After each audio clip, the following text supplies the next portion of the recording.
Ancla, agencia de noticias clandestina, para romper con el bloqueo de la información. Primer reportaje de la mañana. Sí. La persona que vamos a entrevistar es abogada. Es docente universitaria, fue interventora de la AFI, ex fiscal, pero fundamentalmente es una compañera. Su nombre es Cristina Camaño. Bienvenida, Cristina. Buenos días. Hola. ¿Qué tal? Buenos días. ¿Cómo estás? Esa voz que escucharon es la de Cristina Camaño y de este lado Mónica y Alejandro. ¿Cómo estás, Cristina? Hola, Mónica. ¿Cómo estás? ¿Me escuchás bien? Ahora te escucho mejor porque me puse los auriculares. Ah, perfecto. No sé ustedes, porque antes, si no los escuchaba muy lejos, muy lejos. Bueno, escucha, nosotros perfectos te escuchamos. Bueno, por un lado queríamos charlar con vos de justicia, ¿no? Sabemos que venís trabajando y escribiendo bastantes cuestiones sobre el tema. Y si yo te pidiera un diagnóstico de la justicia hoy, ¿podrías hacer uno? Bueno, diría que hay un sector de la justicia, que es lo que yo llamo la corporación judicial, que es una de las patas del lawfare, que es lo que nos hace descreer absolutamente de la justicia. O sea que la justicia está en su peor situación, en el escalón más bajo de nuestra credibilidad como pueblo, como ciudadanos, y es justamente por esta situación, ¿no? Porque hay la parte más visible, porque es la justicia federal, la que actúa ante los delitos donde hay involucrados funcionarios públicos y todo eso, o de demás delitos federales, que es una pata del lawfare, y entonces actúan de cualquier manera, hacen lo que quieren, se muestran obscenamente, podríamos decir, no cumplen con la Constitución, entonces hacen que dudemos del Estado de Derecho, y eso nos hace muy mal a todos, ¿no? Realmente es una situación muy complicada ver la justicia que tenemos hoy, que además es ese mismo sector que apoyó a la última dictadura, o que en el año 30 también apoyó al primer golpe de Estado que tuvimos en Argentina. O sea, en realidad no es justicia, es un poder judicial, tengo que hablar con propiedad, es un poder judicial que le da la espalda al pueblo. Yo además soy presidenta de Justicia Legítima, que este año cumple 10 años, y que justamente lo que desde hace 10 años venimos bregando por un poder judicial que mire a la sociedad, que no le dé la espalda a la sociedad, que sea empático con la sociedad, que le hable claro, con palabras fáciles. Pero bueno, hace 10 años que sostenemos lo mismo, y las cosas cada vez han ido de mal en peor, ¿no es así? Tengo una pregunta que nos ayudes a responder, porque te voy a confesar, ahora que no nos escucha nadie, antes del programa tuvimos acá un debate en la mesa de redacción, si la justicia cometía delitos o no.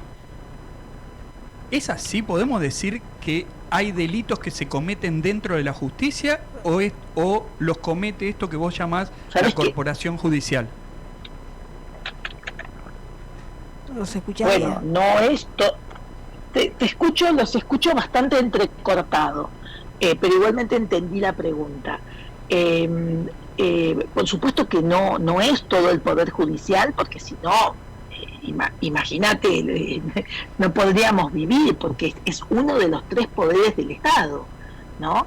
Pero por eso yo hablo de la corporación, hay un sector del Poder Judicial que justamente no respeta el Estado de Derecho, que incluso pretende legislar, que por supuesto comete delitos, y lo vimos ahora cuando los jueces federales que viajaron al sur junto con funcionarios de la ciudad, junto con empresarios, o sea, todo el lawfare lo vimos ahora cuando viajaron a la estancia de un inglés que tiene un lago secuestrado, un lago argentino a donde nosotros no podemos pasar.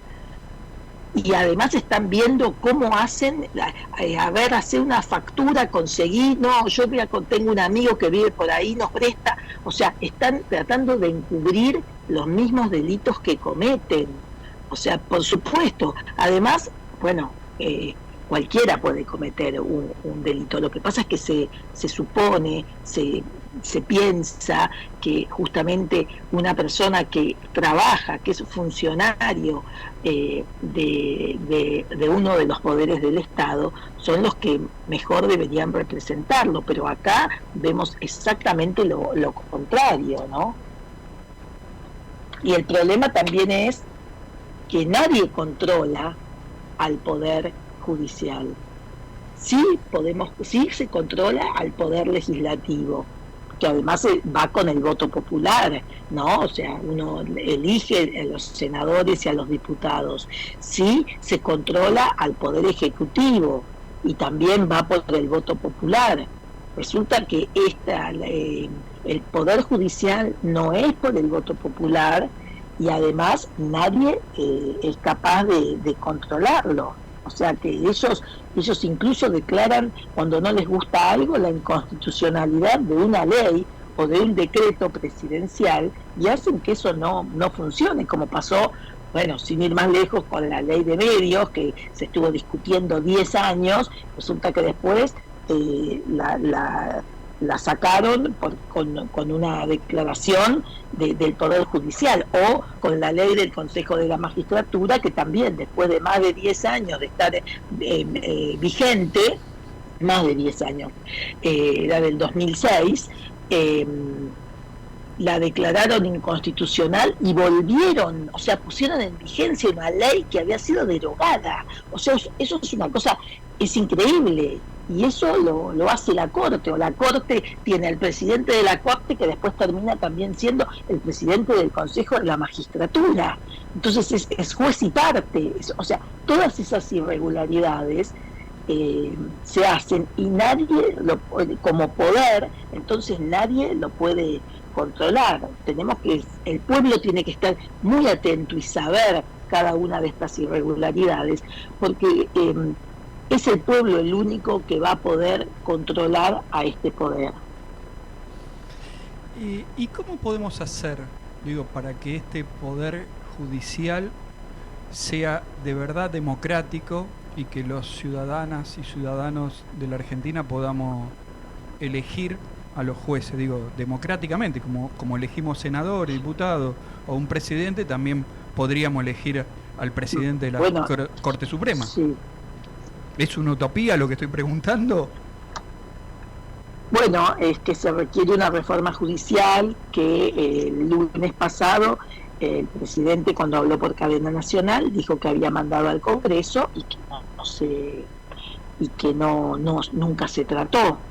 Entonces,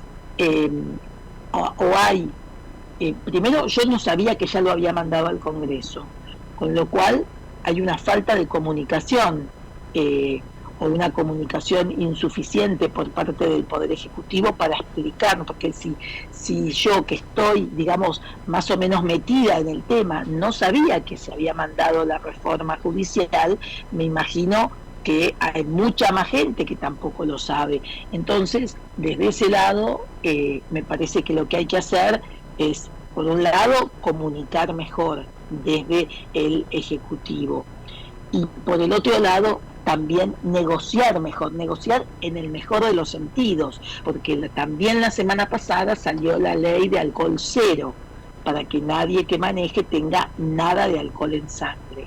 Entonces, quiere decir que hay maneras de negociar para que todos voten a favor de algunas leyes. Y esa fue una ley que se votó por unanimidad. Entonces, quiere decir que cuando nos sentamos y hablamos, explicamos, bueno, hay algunos que, por más que sean de la oposición, nos van a escuchar. Hay otros que no, porque solamente van a romper. Bueno, los que van a romper, y la gente los eligió, ¿qué vamos a hacer? Eso es la democracia. Pero sí, me parece que tenemos que estar más atentos a cómo comunicamos y a cómo negociamos con la oposición. Cristina, yo quiero ir un poco al tema de Cristina, ¿no? De la condena a Cristina. En tus textos, los estuvimos viendo esta semana, vos hablás de que no se la puede condenar por administración fraudulenta. ¿Podés explicarnos, para leguleyos esto, ¿no? ¿Por qué vos opinás eso? Sí. Voy a empezar hablando bien de mí, es que en el sentido de que yo hace muchos años escribí un libro sobre que se llama El delito de administración fraudulenta, o sea que es un tema que estudié, ¿no? Porque es un libro que incluso saqué una primera edición, se agotó, y cuando fui a sacar la segunda, lo que hice fue justamente ampliarla y actualizarla. O sea que hay una segunda edición actualizada, bueno, que también ya tiene varios años. Y ahí yo desarmo una figura compleja, como es la figura de la administración fraudulenta, que a diferencia de muchos otros delitos, esta tiene dos acciones típicas en lugar de una, porque si vos hablas de, por ejemplo, el delito de robo, decís el que se apodera, ¿no? Entonces la acción típica es una, el apoderamiento. Después vemos si eso que hiciste es apoderarse o no, pero en principio tenés una acción típica. Acá tenés dos acciones típicas, y también pueden ser dos los objetos, y bueno, y los sujetos son tienen que ser el sujeto activo, el que comete el delito, tiene que haber sido nombrado por alguna de las cosas que marca la ley. Es un artículo largo, es un artículo complejo, pero para poder escribir un libro uno tiene que desarmar la figura. Y en la figura de la administración fraudulenta, el sujeto activo, que es lo que más nos interesa en este momento, tiene que haber sido nombrado por ley, autoridad, por un acto jurídico.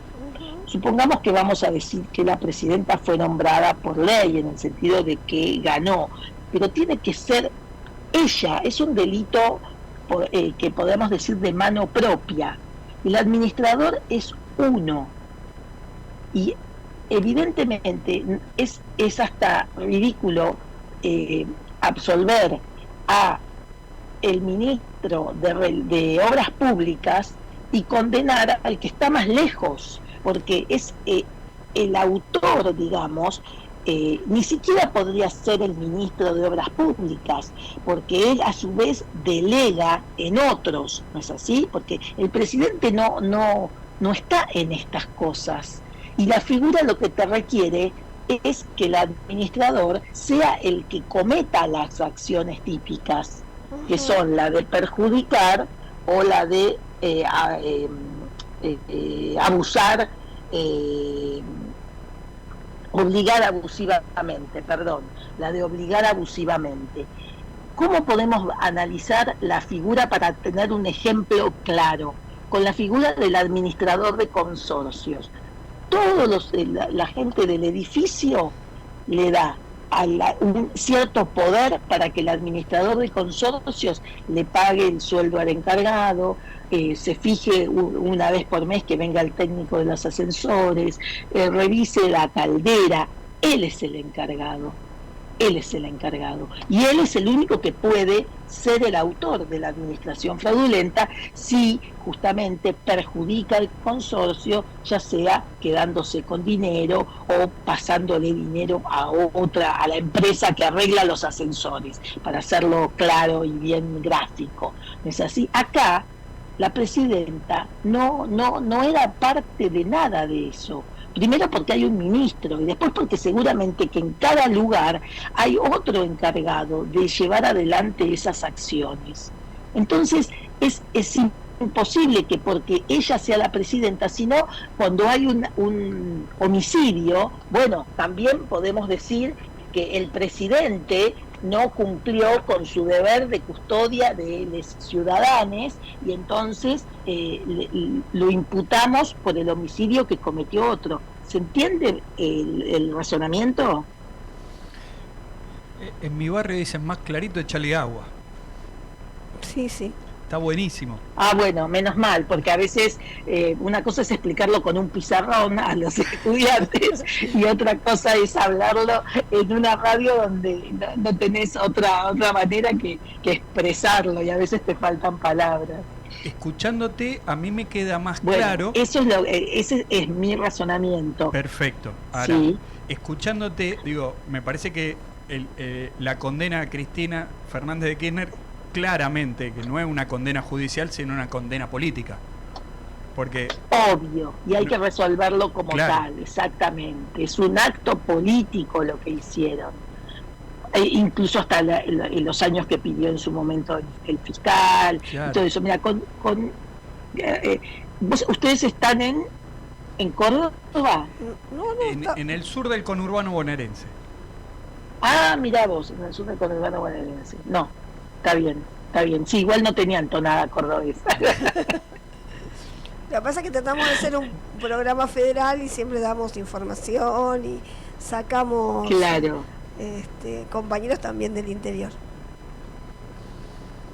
Bueno, No, además, Ancla tiene toda una historia. obvio. Claro, por supuesto. Nuestro logo son los Sí. anteojos de Rodolfo. Sí. Sí, De Rodolfo, está buenísimo, sí. sí. Yo quiero que vos me cuentes un poco cómo te parece que políticamente debería resolverse eso. Con la reforma judicial y con qué más. Lo de Cristina, digo, ¿no? Y con la participación del pueblo. El pueblo tiene que salir a la calle. Todos estamos diciendo lo mismo, es decir, la atacan a Cristina, qué quilombo se va a armar, le dispararon a 20 centímetros de la cabeza y no pasó nada. Hay que salir, así como salimos cuando fue el 2x1 y evitamos que la Corte aplique el 2x1, así tenemos que empezar a reclamar por un nuevo poder judicial, ¿no? Una nueva justicia, si querés.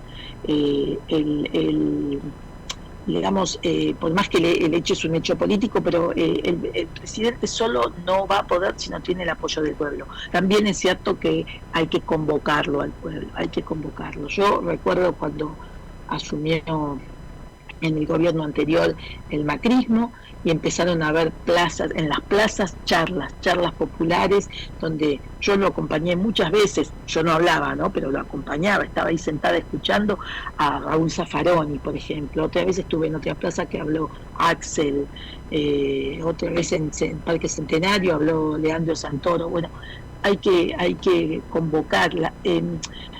El pueblo tiene que saber, eso del pueblo tiene que saber qué pasa si es una realidad, si no nos podemos defender, no sabemos cómo manejarnos, porque todo el mundo trabaja un montón, la plata no te alcanza, entonces es como que necesitas algo claro, que bueno, está bien, yo estoy laburando, pero va mi hermana, mi mujer, mi marido, mi hijo, y entonces vienen y te cuentan, y eso hay que empezar a reproducirlo.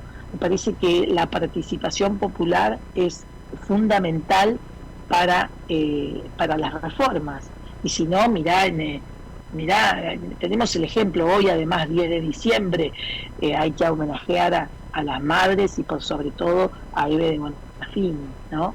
Que estamos casi a un mes de su fallecimiento. Y ellas salieron a la calle y hoy son un símbolo mundial. Y ellas salían a la calle y explicaban a todo el que quería escuchar, le decían lo que estaba pasando. Y bueno, y así es como fueron sumando también otras personas. Y yo creo que ese es el mejor y mayor ejemplo que tenemos. Qué bueno es haberte convocado para escucharte. Qué genial. ¿Qué te hubiese gustado que te preguntáramos y no te preguntamos?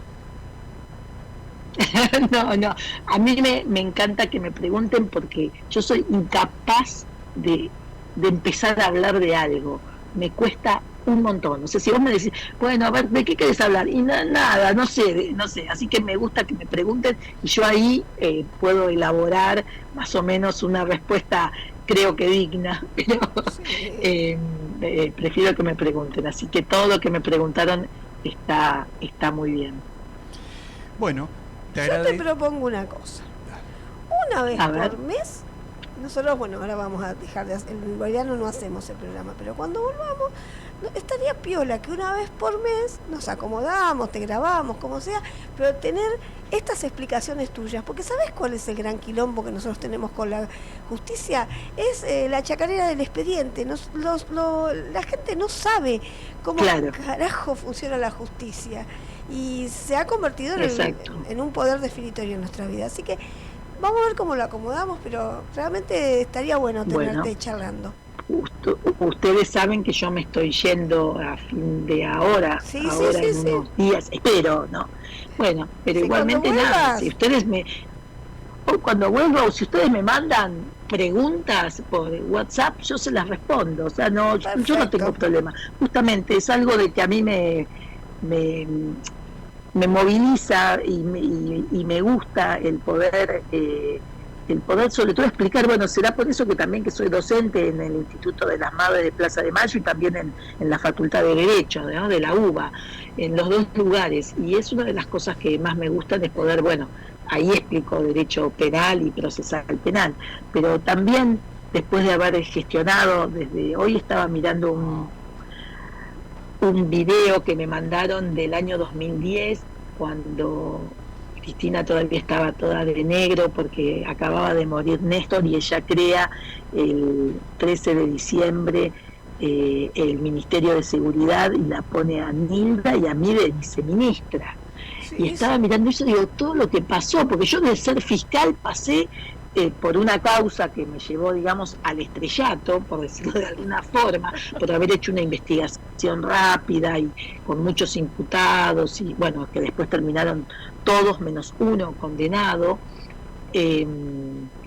Me llevó a la gestión, porque el ejecutivo es eso, es gestionar, y ahí me di cuenta que era lo que más me gustaba, por más que después volví a la fiscalía, después volví a la Agencia Federal de Inteligencia, y eso es lo que más me gusta, el poder gestionar, y el gestionar hay que poder explicar la gestión, y eso me parece que es fundamental para todo el pueblo. Perfecto. Entonces nos vamos a organizar. Dale, buenísimo, Mónica. Cristina, muchísimas gracias por haber estado en Ancla Radio. Ya tenemos compromiso para próximas entrevistas, que está buenísimo. Y nada. Un abrazo grande, gracias por tu tiempo. Descansa mucho y volvé con ganas, que nos espera un año de mucha plaza. Bueno, y vamos a ver. Israel no debe ser un país fácil, no, pero bueno, vamos a hacer lo posible. Vamos. Un abrazo. Bueno, un abrazo a ustedes, gracias. Muchísimas gracias. Quiero comentar algo. Se va como nuestra embajadora en Israel, Cristina, ¿no? Detalle. Ancla, agencia de noticias clandestina, para romper con el bloqueo de la información.